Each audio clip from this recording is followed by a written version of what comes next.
నాన్న నాకు ముగ్గురు కొడుకులు నాన్న. ముగ్గురు కొడుకులు అన్నం పెడతాలేరు.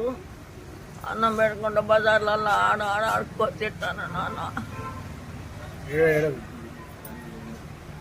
ఇప్పుడు బుక్కెడు పువ్వు పెడతానని పైకి ఇచ్చారు నాన్న. పేర్లు నరకమ్మ. మీ పెద్ద కొడుకు పేరేంటిది? సీను. నడిపాయన పేరు? నడిపాయన పేరు రాజేష్. చిన్నోడు కృష్ణ. ఎన్ని ఎకరాల భూమి ఉండే నీకు? 2, 3. 3 ఎకరాల భూమి ఉండే. 3. నువ్వున్న ఇల్లు కూడా కొలగొట్టారా?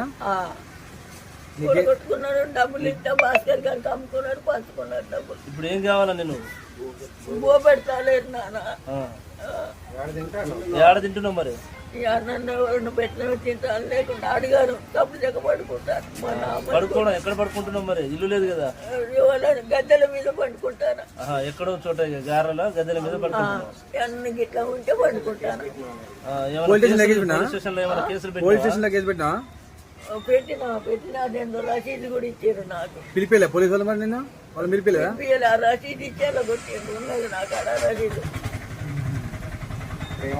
ఇప్పుడు ఏమంటావు మరి?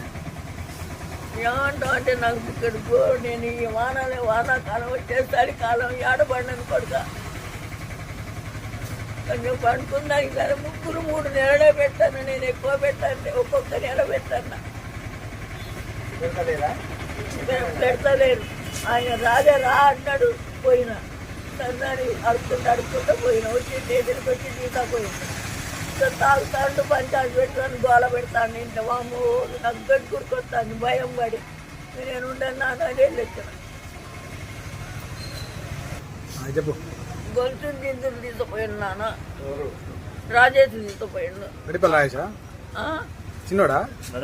నడిపోడు.